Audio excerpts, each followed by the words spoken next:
बहुत अच्छा हेलो। हाँ, स्वागत है आप सभी का हमारे आज की क्लास में। हम प्रश्नों को और आगे बढ़ते हुए और प्रश्नों को यहाँ सॉल्व करेंगे। आप हमारी क्लास को देखिए, लाइव जुड़ जाइए, कमेंट कीजिए। आप कोई कमेंट भी नहीं करते तो पता भी नहीं पड़ता कि आपको हमारी क्लास कैसी लग रही है। आपका एग्जाम जैसा आपने देखा होगा, एमपी टेट का जो वर्ग 2 और 3 का है, चयन परीक्षा है, वो होने वाली है अगस्त में। जब भी आपकी परीक्षा कराई जाएगी तो यहाँ पर जो साइंस के क्वेश्चन है जिनको मैंने बिल्कुल आपके एग्जाम में आने की संभावना रहती है, कैसे भी प्रश्न आ सकते हैं, आप उनको पढ़िए, देखिए, समझिए। तो चलो हम चलते हैं अपने प्रश्नों के साथ। देखिए पहला प्रश्न क्या कहता है, रेड डाटा पुस्तक के संदर्भ में निम्नलिखित में से कथनों में से कौन सा सही है। रेड डाटा बुक, पहली बात तो रेड डाटा बुक होती क्या है, ठीक है। आपने देखा होगा कि रेड डाटा बुक के बारे में आपने, ये नेशनल पार्क है ना, कि बड़े बड़े से राष्ट्रीय उद्यान, राष्ट्रीय स्मारक में पशु पक्षियों को हम संरक्षित कर देते हैं, क्यों बनाए जाते हैं। जो बहुत सारे जीव जंतु ऐसे संकटपन्न है, जैसे है ना काला हिरण के लिए, जो काला हिरण क्या है, संकट की स्थिति में तो है, इसीलिए क्या उनका संरक्षण किया जाता है। एक सिंह वाला गैंडा, ये बहुत सी चीजें ऐसी होती हैं जो जीव जंतु हमारी प्रकृति में कभी पाए जाते थे, लेकिन धीरे धीरे क्या है, कुछ चीजें का भौगोलिक परिवर्तन हो चुके हैं, कुछ जो मानवीय क्रियाकलाप है इनके द्वारा क्या है, वो जीवों का अस्तित्व बहुत ज्यादा खतरे में आ चुका है। इसमें जो चिड़िया थी, आप देखते हो पहले बहुत सारी चिड़िया आती थी, रंग बिरंगी चिड़िया आती थी, अब नहीं है। क्यों नहीं है, क्योंकि कहीं ना कहीं क्या है, उनको उस तरीके का एनवायरमेंट नहीं मिल पा रहा, और ये भौगोलिक जो वातावरण है उनको पूरी तरह से वो इस चीज को एडेप्टेशन नहीं कर पाते, इसलिए क्या होता है, वो एक तरीके से संकट की स्थिति में आ जाते। कुछ तो ऐसे जिनका स्थिति खत्म हो चुका है, ठीक है। तो रेड डाटा बुक की और बात करें तो एक संस्था है IUCN, वो एक संस्था है, वो क्या करती है, वो जितने भी जीव जंतु हैं वो क्या है, संकट पर है, संकट की स्थिति में, इनके अस्तित्व पर खतरा है, इनके अस्तित्व पर क्या है, खतरा, वो क्या किया जाता है, संरक्षित किया जाता है। और जो बिल्कुल खत्म हो चुके हैं, रेड का सिंबल वैसे क्या होता है, खतरे का निशान रहता है। तो जो जीव जंतु बिल्कुल खत्म हो चुके हैं, उन जीव जंतुओं की सूची तैयार की जाती है। क्या की जाती है, एक सूची बनाई जाती है, इसमें उनको रखा जाता है, ठीक। एक सूची तैयार की जाती है, संस्था है, ठीक है। इसका नाम है अंतरराष्ट्रीय प्रकृति संरक्षण संघ। क्या नाम है इसका, अंतरराष्ट्रीय प्रकृति,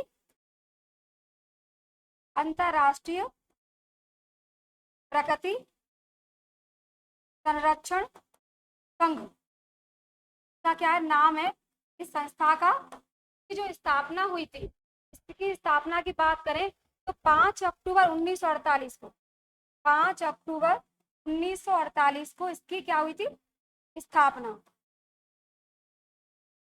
ठीक है। के अंदर जो IUCN थी, रेड डाटा बुक के लिए जो एक सूची तैयार करने के लिए गठित की गई थी, वो कब की गई थी, 1964 में क्या होता है, रेड डाटा बुक, ये बुक थी ना,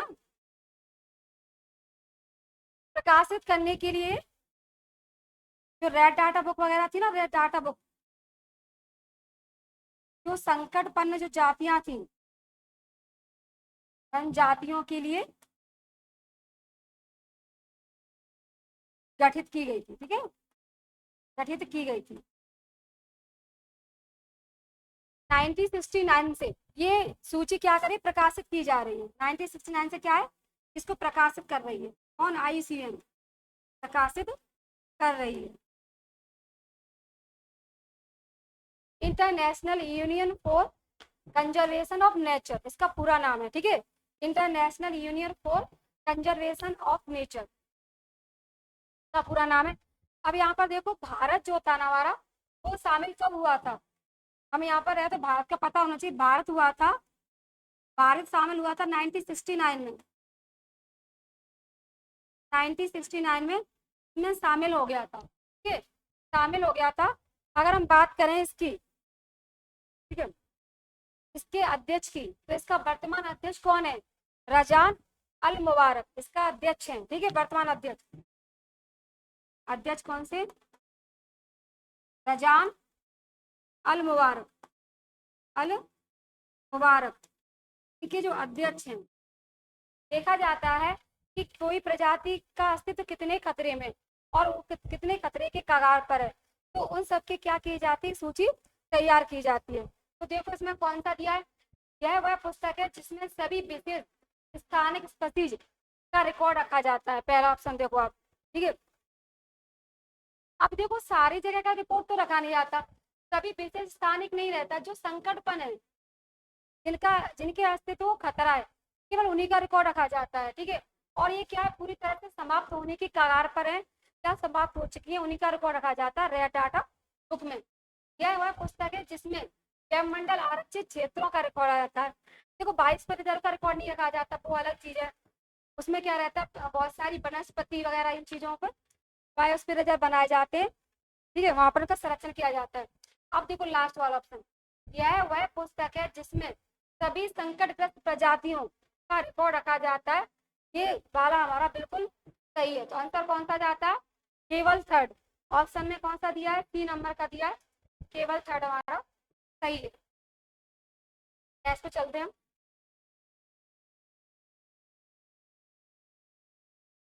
अगला क्वेश्चन देखो, वनोन्मूलन से होने वाले प्रभावों के संदर्भ में निम्नलिखित में से कौन सा सही नहीं है। नहीं, देखो वनोन्मूलन मतलब जैसे वनों का विनाश हो रहा है, वनों का क्या हो रहा है, विनाश।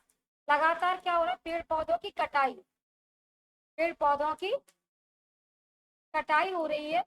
और उस पेड़ पौधों की कटाई से क्या होता है, जो CO2 है, CO2 का स्तर क्या हो रहा है, बढ़ रहा है। जब पेड़ पौधे नहीं रहेंगे तो ऑक्सीजन भी नहीं, कम रहेगी। जब ऑक्सीजन की मात्रा कम रहेगी तो क्या बढ़ेगा, CO2 बढ़ेगा। जब CO2 बढ़ेगा तो उससे क्या होगा, वातावरण गर्म होगा। जब वातावरण ज्यादा गर्म होगा तो टेम्परेचर बढ़ेगा, ज्यादा टेम्परेचर बढ़ने से पानी की हानि होगी, बहुत समस्याएं होगी केवल पेड़ पौधों से। अब देखो यहाँ पर पृथ्वी पर तापमान के स्तर में वृद्धि होती है, सटीक में नहीं पूछा जा रहा है, नहीं को ध्यान देखिए, ये कारण सही है, ज्यादा पेड़ काटेंगे तो तापमान बढ़ रहा है, ये सही है। भौम जल स्तर नीचे चला जाता है, ये भी सही है। मृदा के गुण अप्रभावित रहते हैं, ऐसा नहीं है। जब ज्यादातर वन कटेंगे, पेड़ पौधे क्या करते हैं, जो जड़ें होती हैं वो पूरी मिट्टी को जकड़ के रख लेती हैं। सॉइल में क्या रहता है, सॉइल में गहराई से जाती हैं जड़ें, सॉइल में गहराई से जड़ें जाती हैं और क्या करती है, मिट्टी जो रहती है, ह्यूमस रहती है ना, उसको वे क्या करती है, एक तरह से जकड़ लेती हैं। और जब ज्यादा पानी बरसेगा तो मिट्टी का जो ऊपरी स्तर है, मिट्टी का जो ऊपरी स्तर है वो क्या हो जाएगा, यहाँ पर होगा सॉइल इरोशन। सॉइल इरोशन होगा मतलब क्या होगा, मृदा अपरदन होगा।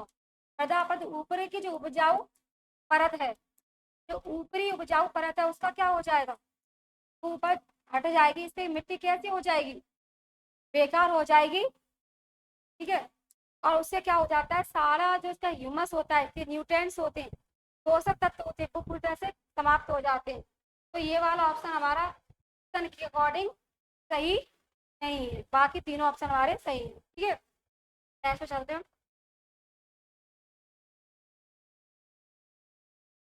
देखिए अगला ऑप्शन, स्टारफिश। स्टारफिश तारा मछली के संदर्भ में निम्नलिखित में से कौन सा कथन है। पहली बात तो स्टारफिश ही नहीं है, ये मछली नहीं है, एक जीव है जो इकाइनोडर्मेटा के अंदर आती है, ठीक है। ये क्या है, इकाइनोडर्मेटा के अंदर आती है, ये क्या है, एक जीव है, मछली नहीं है, ठीक है। और इसका जो आकार होता है इस तरीके से होता है, तारा मछली जैसा, ऐसा होता है, तारा मछली ऐसा इसका आकार होता है, इसलिए इसका नाम क्या है, स्टार फिश है। देखते हैं क्या होता है। सत्य पूछा, इसका आहार कैल्शियम कार्बोनेट के कठोर कवच वाले जंतु होते हैं। ये बिल्कुल सही है, क्योंकि आप देखोगे ना, जो कैल्शियम कार्बोनेट रहते हैं, इसको CO3, उसके अंदर जीव रहते हैं, छोटे छोटे जीव रहेंगे, समुद्र किनारे मिल जाते हैं। वो क्या करती है, मछली इन्हीं के अंदर जीव रहता है उसी को खाती है, जो जीव रहेगा ना इसी को खाती है। तो ये क्या करती है, जीव को खाने के लिए अपना पेट बाहर निकालती है।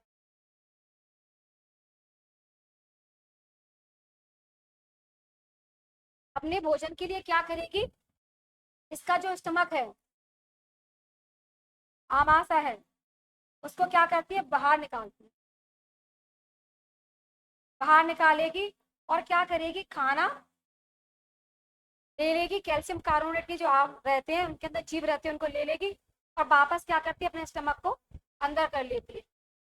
देखो पढ़ते हैं, बच्चड़ के लिए कवच फोड़ने के बाद अपने मुख से आमाशय बाहर निकालती है, बिल्कुल सही बात है। और जंतु के कोमल भाग को खाती है, क्योंकि कैल्शियम कार्बोनेट के अंदर जीव रहते हैं, इनका आवाज इसलिए कठोर रहता है ताकि इसमें सुरक्षित रहते हैं। तो दोनों ऑप्शन सही है, अंतर जाता है सी नंबर का, एक और दो दोनों, एक और दो दोनों आंसर जाते हैं। नेक्स्ट पे चलते हैं। देखो क्वेश्चन पढ़ो अगला, क्या कह रहा है, पौधे पर परिपक्व पत्तियां और फलों का झड़ना किस पदार्थ के कारण होता है। देखो पौधे पर जो पत्तियां झड़ती हैं, ठीक है, उनको कहते हैं वियोजन। क्या कहते हैं, वियोजन। जैसे जिस भी पोषक तत्व की कमी आ जाएगी ना, अगर पोषक तत्वों की कमी आ जाएगी तो उससे क्या होता है, जैसे मैग्नीशियम, जिंक, फास्फोरस, खनिज लवण, इनकी अगर कमी आ जाती है तो क्या होता है, हमारे पौधों की जो पत्तियां होती हैं वो पीली पड़ने लगेंगी और पीली पड़ने के बाद क्या होता है, वो झड़ जाती है। ठीक है, क्या पड़ जाती है, पीली पड़कर वो झड़ने लगती है, झड़ने लगती हैं। तो होता किनके कारण है, ये सारे क्या है, प्लांट हार्मोन है, सारे आप प्लांट हार्मोन है। आप देखोगे ऑक्सिजन, ऑक्सिजन का काम क्या रहता है, अगर आप देखोगे ना, जो टहनियां होती है पेड़ों की, जो टहनियां होती है और जड़ें होती है, उनकी वृद्धि के काम में आती है। ठीक है, कि वृद्धि को बढ़ावा देती है। अगर ये हार्मोन अगर पर्याप्त मात्रा में होगा, ये वाला हार्मोन पर्याप्त मात्रा में होगा तो क्या होगा, इससे पेड़ों की टहनी और जड़ें अच्छे से विकसित होती हैं, अच्छी तरह विकसित होती हैं। ठीक है, जिब्रेलिन, जिब्रेलिन क्या करता है, जो जिब्रेलिन का काम कहता है, जो पौधों की जो कोशिकाएं रहती हैं, क्या करेगा, पौधों की कोशिकाओं को बढ़ावा देता है, पौधों की कोशिकाओं को क्या देगा, बढ़ावा देता है, तो बढ़ावा देता है, पौधों की कोशिकाएं अच्छी बढ़ती हैं। देखो अब आता है एब्सिक एसिड, ए बोलते हैं इसको। इसी के कारण क्या होता है, अगर इसकी कमी आ जाएगी, ठीक है, तो क्या होगा, यहाँ पर इसके जो भी कमी आ जाएगी, कभी बढ़ भी जाती है, कमी भी आ जाती है, संतुलन इसका बिगड़ जाएगा, तो क्या हो जाता है, पेड़ों की पत्तियां गिरने लगती हैं। ठीक है, साइटोकाइनेसिस की अगर बात करें तो साइटो क्या रहता है, पौधों की जो कोशिका विभाजन होता है, ठीक है, पौधों की जब पौधों की कोशिकाओं में, पौधों की कोशिकाओं में कोशिका विभाजन को बढ़ावा देता है, कोशिका विभाजन को क्या देता है, बढ़ावा, विभाजन को बढ़ावा देता है। ठीक है, तो आंसर हमारा आ जाता है, इसी के कारण क्या होता है, पौधों की जो पत्तियां होती हैं वो क्या होती है, झड़ने लगती हैं, और इस स्थिति को क्या बोलते हैं, वियोजन। क्या बोलते हैं, वियोजन। वियोजन के नाम से पूछ लिया जाता है कि वियोजन किस हार्मोन के कारण होता है, तो वियोजन होता है एब्सिक एसिड के कारण। ठीक है, एबीए के कारण। नेक्स्ट पे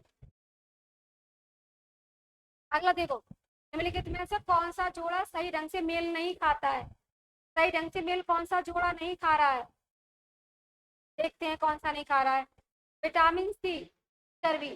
देखो विटामिन सी की अगर कमी के बारे में पूछा जा रहा है, अगर विटामिन सी की कमी आ जाती है तो क्या होता है, स्कर्वी रोग हो जाता है। स्कर्वी रोग के कारण क्या होता है, जो त्वचा होती है वो कैसी हो जाती है, डैमेज होने लगती है, सूखापन आ जाता है बॉडी में, त्वचा में क्या आ जाएगा, सूखापन सा आ जाएगा, वही सूखापन सा, ठीक है, ड्राई हो जाती है, कैसी हो जाएगी, ड्राई, ड्राई हो जाती है। विटामिन के कारण क्या होता है, क्लॉटिंग ऑफ ब्लड, यानी जो ब्लड जो रहता है ना, तो में क्या रहता है, एक प्रोटीन रहती है, एक प्रोटीन रहती है, वो क्या करती है, देखो प्रोथ्रोम्बिन क्या करती है, तुरंत ही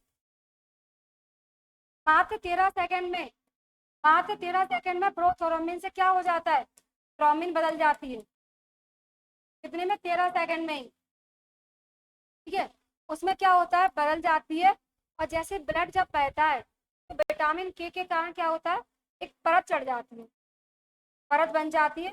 और क्या होता है, बन जाती है और ब्लड का बहना रुक जाता है, होता है विटामिन के कारण। विटामिन ए के कारण बोलते हैं नाइट ब्लाइंडनेस, रतौंधी। जब विटामिन ए की कमी हो जाएगी तो क्या व्यक्ति को रात में नहीं दिखता है, ब्लाइंडनेस हो जाता है, उसको रात में नहीं दिखता। ठीक है। उसमें क्या आता है कि रेटिना पर कुछ कोशिकाएं रहती है, कौन कोशिकाएं बोलते हैं, वहां पर क्या होता है, कोशिकाएं नहीं बनती है। उन्हीं कोशिकाओं के कारण क्या होता है, उस व्यक्ति को रात में दिखाई नहीं देता, रेटिना के पास जो सेल्स है। विटामिन ई और कैल्शियम ये दोनों सम्मिलित नहीं है। विटामिन ई और विटामिन डी ये दोनों अलग है। अगर विटामिन ई की हम बात करें तो विटामिन ई से क्या रहता है, इसको पहले विटामिन ई का जो वैज्ञानिक नाम है, जो वो क्या है, टोकोफेरोल है, टोकोफेरोल। ठीक है, इसका नाम है विटामिन ई का। के कारण क्या होता है, प्रतिरक्षा तंत्र होता है। ठीक है, प्रतिरक्षा तंत्र कैसा कहता है, बहुत एक तरह से प्रतिरक्षा तंत्र में प्रभाव पड़ता है। विटामिन ई की कमी होगी ना तो प्रतिरक्षा तंत्र, क्योंकि कोशिकाएं जो बनती हैं, लाल रक्त कोशिकाएं जिसमें बनती हैं, तो ये बनाने में काम आता है। विटामिन ई क्या कहता है, लाल रक्त कोशिकाओं में बनने के काम आता है, लाल रक्त बनने के काम आता है। और उस समय क्या होता है, उस समय क्या होगा, ये पूरी तरह से नहीं बनेंगे तो व्यक्ति का प्रतिरक्षा तंत्र कैसा हो जाता है, एक तरह से नुकसान पहुंचता है उसमें, पर नुकसान होता है। ठीक है। और रिकेट्स क्या होता है, कि बच्चों में पाया जाता है, विटामिन डी के कारण होता है, विटामिन डी के कारण होता है, बच्चों में पाया जाता है।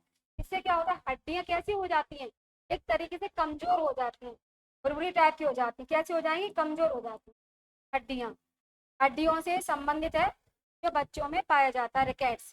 ठीक, तो इसका आंसर कौन सा है, ये वाला, क्योंकि विटामिन ई और विटामिन डी सम्मिलित नहीं है। नेक्स्ट पे चलते हैं।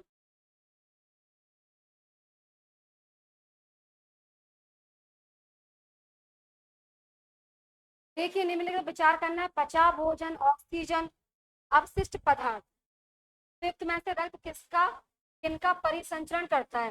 ब्लड का काम पूछा जा रहा है कि ब्लड का काम क्या होता है, इसमें क्या क्या ब्लड करता है। देखो, जैसे पचा भोजन, जब भोजन पच जाता है, उससे जितने भी पोषक तत्व होते हैं, उस पोषक तत्व में रक्त के माध्यम से पूरी बॉडी में जाते हैं। रक्त के माध्यम से कहाँ पर जाएंगे, में जाते हो जाएंगे, उसके बाद कहाँ जाएंगे, छोटी आंत में जाते हैं। और वहीं पर क्या होता है, इनका पूरी तरह से होता है पाचन, ले जाने का काम कौन करता है, ब्लड। ऑक्सीजन, ऑक्सीजन को क्या करता है, जो ब्लड होता है, रक्त होता है, पूरी बॉडी में पहुंचाता है। अवशिष्ट पदार्थ यानी जो वेस्ट मटेरियल होता है, उसको भी ब्लड क्या करता है, ब्लड के माध्यम से ही सारे अवशिष्ट पदार्थ कैसे होते बाहर निकलते हैं। पूरा सर्कुलेशन बॉडी में होगा तो ब्लड यहाँ पर ये काम करेगा। ठीक है, तो तीन ऑप्शन सही है, डी नंबर का आ जाता है, एक, दो और तीन। नेक्स्ट पे चलते हैं। Part of the promeristem that develops cortex on the stem and roots. देखो, ऐसा कौन सा भाग है जहाँ पर कोर्टेक्स और स्टेम डेवलप होता है, ऐसा कौन सा भाग है प्रोमेरिस्टेम का जहाँ पर कोर्टेक्स डेवलप होता है, स्टेम जड़ें बनती हैं और वहीं पर क्या बनेगा, पित्त बनेगा, तो कॉर्टेक्स बनेगा। ठीक है, देखो कहाँ, पेरिप्लम, डर्मेटोजन, क्लीरो, दोनों। ठीक है, कहाँ पर होता है। अब आप यहाँ पे देखोगे पेरिब्लम, क्या होता है, पेरिब्लम, क्योंकि पेरिब्लम है यहीं पर क्या होता है, ये जो पेरिब्लम है ना, एक प्राकृतिक मेरिस्टेम है। ये क्या है, प्राकृतिक मेरिस्टेम है, प्राकृतिक मेरी एक प्राकृतिक मेरिस्टेम है। और यहीं पर क्या होता है, यहीं के अंदर क्या बनेगा, स्टेम और कॉर्टेक्स बनेगा। क्या बनेगा, स्टेम और कॉर्टेक्स बनेगा इसी के अंदर, कॉर्टेक्स। ठीक है, ये डर्मेटोजन और प्लीरोम के बीच में पाया जाता है, ये डर्मेटोजन और प्लीरोम के बीच में पाया जाता है पेरिबलम। डर्मेटोजन क्या कहता है, एपिडर्मिस बनाता है, एपिडर्मिस बनाता है। ठीक है, ये क्या करता है, एपिडर्मिस बनाता है। ठीक है,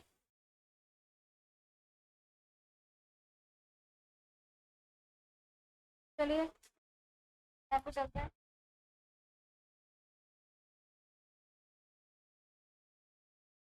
क्वेश्चन देखिए अगला,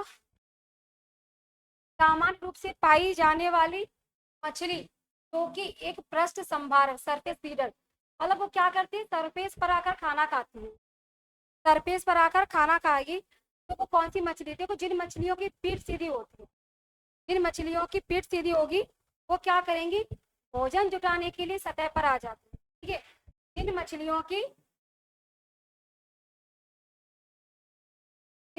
की पीठ सीधी होती है, सीधी होती है, वह भोजन जुटाने के लिए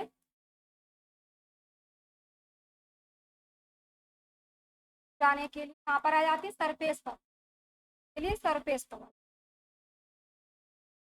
सरफेस पर आ जाती है।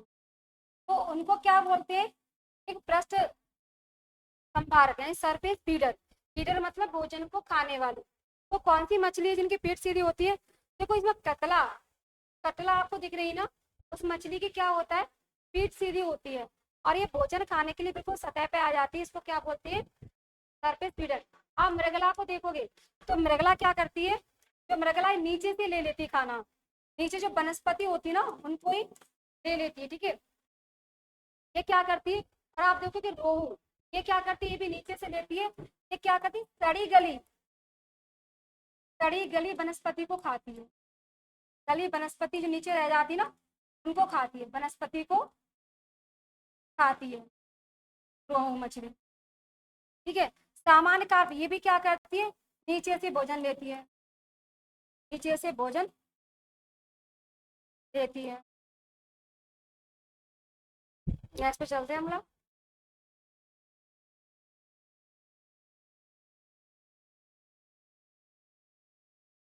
देखो बर्फ और उस तापमान का क्वेश्चन देखिए आप, बर्फ और उस पर तापमान परिवर्तन के प्रभाव के संदर्भ में निम्नलिखित कथनों पर विचार करना है। देखो बर्फ है, उसका हम क्या कर रहे हैं, तापमान बदल रहे हैं, बर्फ का क्या कर रहे हैं, तापमान बदल रहे हैं। और जब बर्फ का तापमान बदलते हैं तो उस पर क्या प्रभाव पड़ता है, पहले देखिए आप, क्या बर्फ का गलना कितना होता है, मेल्टिंग पॉइंट 373 केल्विन, गलत है, बर्फ का गलना 373 केल्विन नहीं होता, हमारी एनसीईआरटी में दिया गया है 273.15 केल्विन। 9th की एनसीईआरटी आप उठाकर देखोगे, 9th की एनसीईआरटी में फर्स्ट चैप्टर में ही बर्फ का गलनांक दिया गया है, वो होता है 273.15 केल्विन। ठीक है, जब बर्फ को गर्म करने पर संपूर्ण बर्फ पिघलकर उसका जो गलनांक एक समान रहता है, जब बर्फ को हम क्या करेंगे, गर्म करेंगे, क्या करेंगे, गर्म करने पर उसका तापमान एक समान तापमान नहीं रहेगा, तापमान बदल जाता है, जब बर्फ को गर्म करेंगे तो उसका तापमान बदल जाता है। ठीक है, आप देखो यहाँ पर अगला देखो आप, तापमान एक समान रहता है, बर्फ को गर्म करने पर संपूर्ण बर्फ पिघल जाने तक बात की गई है। देखो यहाँ पर देखो, संपूर्ण बर्फ जब पिघल जाएगी, पूरी पिघल जाएगी तो उसका तापमान कैसा रहेगा। ठीक है, तापमान कैसा रहेगा, देखो क्योंकि जब वो पिघल रही है ना तो उसका तापमान कैसा है, संपूर्ण की बात की जा रही है वहां पर, यानी शुरू से आखिरी तक नहीं बात की जा रही, बल्कि ये बात की जा रही है जब बर्फ पूरी तरह से पिघल गई है, पिघलने और पानी बन गई है तो उसका तापमान का एक समान है, बिल्कुल एक समान है तापमान, क्या उसका तापमान थोड़े बदलेगा। अब देखो, बर्फ के कणों की ऊर्जा समान तापमान पर जल के कणों की ऊर्जा से अधिक होती है।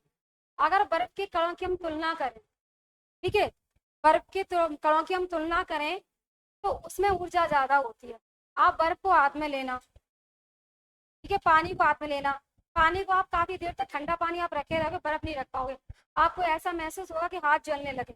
होता क्या है, बर्फ के अंदर क्या होती है, गुप्त ऊष्मा, गुप्त ऊष्मा जो किस रूप में रहती है, CO2 के रूप में। इसी के कारण क्या होता है, बर्फ के जो कणों की ऊर्जा रहती है वो कैसी रहती है, उससे वो अधिक रहेगी, कैसी रहेगी, अधिक रहेगी। अब आप देखोगे जल के कणों की ऊर्जा से अधिक रहती है। अब यहाँ पर देखो, अब मैं आपको बता रही हूँ आंसर कौन सा जाता है। केवल हमारा आंसर यहाँ पे 2 जाएगा। यहाँ पर मैंने बताया कि जब आप बर्फ को लेते हो तो उससे क्या होता है, हाथ जलने लगते हैं। आपने उसका पढ़ा होगा, ड्राई आइस, शुष्क बर्फ होती क्या है, देखो ड्राई आइस, ड्राई आइस शुष्क बर्फ होता क्या है, जब वायुमंडलीय दाब होता है उसको हम क्या करते हैं, एक एटमोस्फियर पर, ठीक है। देखो वायुमंडल में क्या होता है, वायुमंडलीय दाब में जब क्या होगा, वन एटमोस्फियर, वन एटमोस्फियर में हम क्या करेंगे, ठोस CO2 जो रहती है, ठोस CO2 जो क्या रहेगी, ठोस देखना, ठोस CO2 जो रहती है उस समय क्या होता है, वो द्रव में नहीं बदलती, बल्कि क्या होगा, सीधे गैस में बदल जाएगी, ठीक है।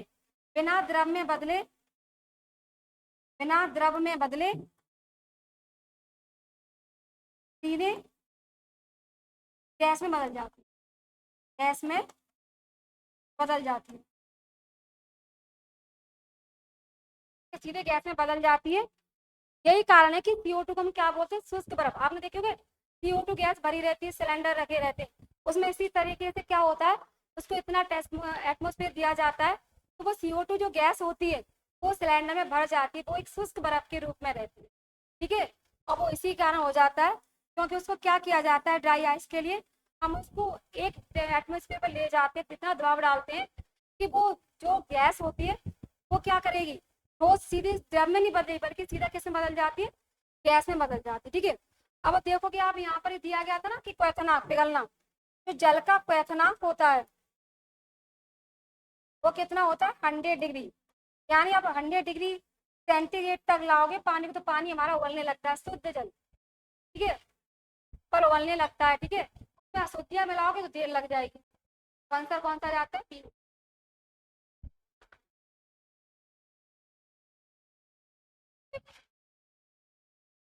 फसल पौधों पर खरपतवारों की हानिकारक प्रभावों के नीचे कथन दिए गए। अब वो खरपतवार होती है, जैसे जो वीड्स होते हैं, जैसे आप खेतों में देखोगे ना, अनवांछित पौधे बोलते हैं, हम लगाते नहीं फिर भी ये उगा, ठीक है, हमें इनको लगाना नहीं होता फिर भी आ जाते हैं, तो ये पौधों को किस प्रकार नुकसान पहुंचाते हैं वो देखना। वे कटाई में बाधा डालते हैं, बिल्कुल सही बात है, कटाई में बाधा डालते हैं, क्योंकि मात्रा वो पूरा क्या कहते हैं, पूरा पोषक तत्व ले लेते हैं। वे फसल के पौधों को स्वस्थ रूप में बढ़ने में मदद करते हैं। वे पौधों को स्वस्थ रूप में क्यों मदद करेंगे, वो तो नुकसान पहुंचाते हैं ना, इसलिए ये वाला गलत हो गया।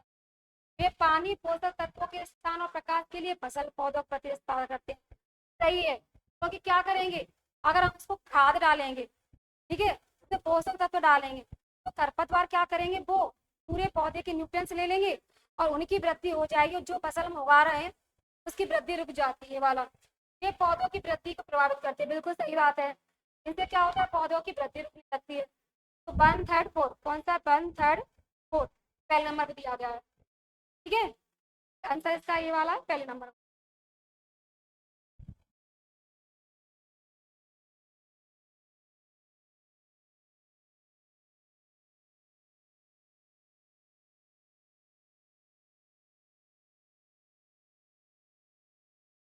मक्का उगाने के लिए निम्नलिखित में से कौन सी स्थिति आवश्यक है।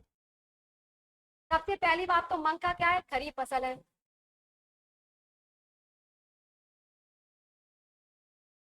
स्थिति कौन सी होनी चाहिए उसको, जब खरीफ फसल है उस समय क्या होगा, आर्द्रता की जरूरत पड़ेगी और उच्च तापमान दोनों होना चाहिए, तब मक्का की फसल होगी। तो यहाँ पर देखो, उच्च तापमान, आर्द्रता दोनों चीजें हैं, इसलिए हम यहाँ पर क्या लगाएंगे, उच्च तापमान लगाएंगे, ठीक है। जब तापमान ज्यादा होगा तो आर्द्रता अपने आप आने लगेगी। तो आंसर पहला जो हमारा सफिशिएंट है वो है उच्च तापमान, ठीक है।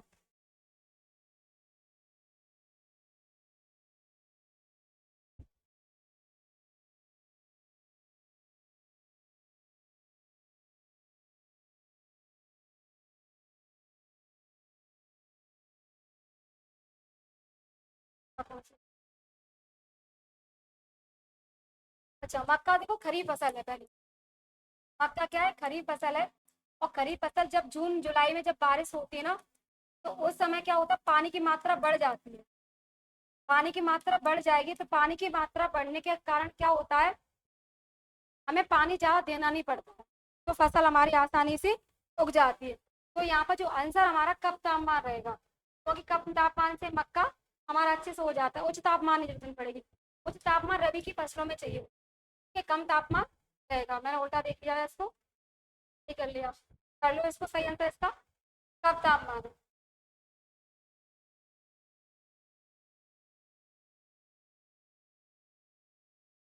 अगला देखो, ऊंची इमारतों के ऊपर, ऊंची इमारतों के ऊपर लगे खतरे के संकेत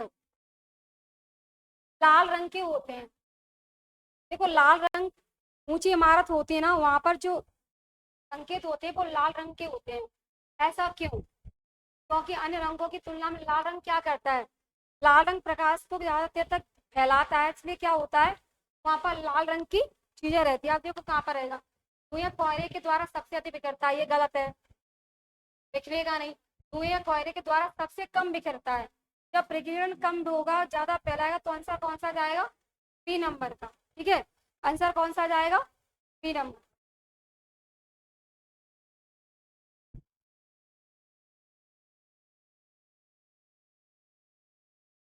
देखिए अगला क्वेश्चन, एल्कोहल के संदर्भ में निम्नलिखित तथ्यों पर विचार करना।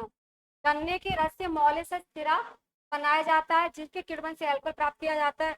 ये बिल्कुल सही है। गन्ना जो रहता है वो एक ईंधन के रूप में भी काम करता है। उसमें क्या करेंगे, मौलिस मिलाएंगे तो उससे क्या बनाया जाता है, ईंधन बनाया जाता है। ईंधन जब जलता है तो हमें क्या देता है, CO2 प्लस वाटर देता है, ईंधन में काम आता है। एल्कोहल में पेट्रोल मिलाकर उसे स्वच्छ ईंधन के रूप में, ये भी सही है। हम क्या करेंगे, उसे गन्ने के रस में जब अल्कोहल मिलाएंगे, और अल्कोहल मिलाने के बाद हम उसका उपयोग ईंधन के रूप में करते हैं। और ईंधन जब क्या करेगा, हम जलाएंगे ना इसको, एक तो CO2 निकलती है प्लस पानी निकलता है। ये क्या है, हमारे दोनों ऑप्शन सही है, वो दिए हमारे सी में। ठीक है, एक और दो, दोनों में ये दिए।